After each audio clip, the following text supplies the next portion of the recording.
I'm tested, I'm proven, and I'm ready to serve the people of this great state. We can not only improve our direction, but we can improve the direction to the rest of the country. I don't only want to earn your vote, I want to earn your trust. I am ready to go and fight for all of our communities to make Georgia a better place. Tonight, 3 Democratic candidates for governor shared one stage, making their case to lead Georgia. The debate put key issues front and center, from the economy to education to public safety.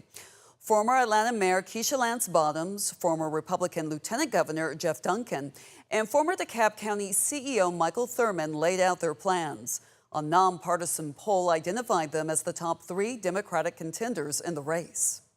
Tonight's hour-long debate gave each candidate time to lay out their priorities and draw contrasts on key issues.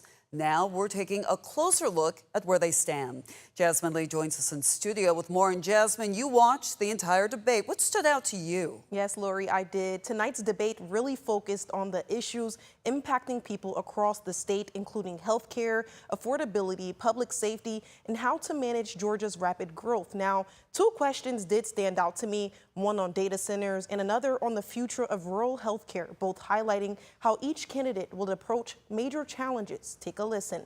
3 candidates, one stage, and a look at who could lead Georgia next. One question that stood out: where the candidates stand on data center development. To making sure that ratepayers aren't shouldering the cost of the infrastructure, the grid, the generation, the transmission lines, making sure Georgia Power and other utilities are able to push those risks and those costs onto the balance sheets of those large corporations that are out there. People are concerned about rising utility costs.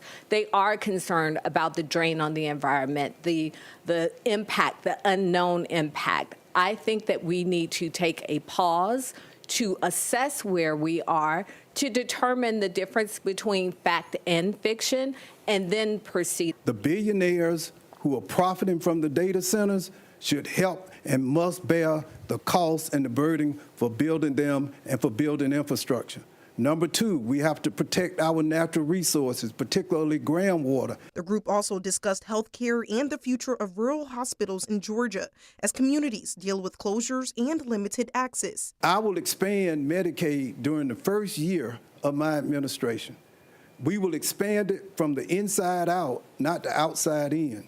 The governor controls 90% of the budget. You can't do it without expanding Medicaid.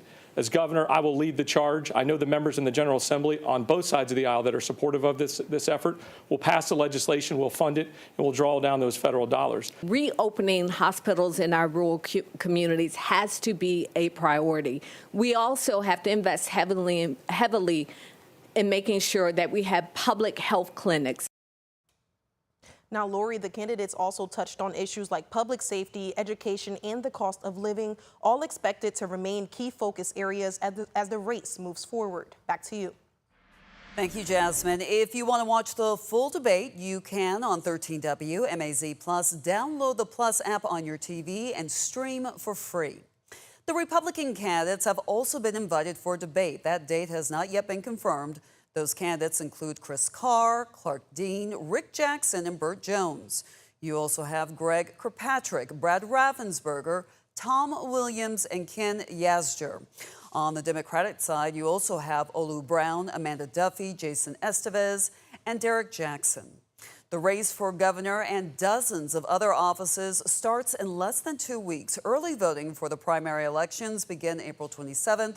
With the primary election days set for May 19th, and the general election is November 3rd.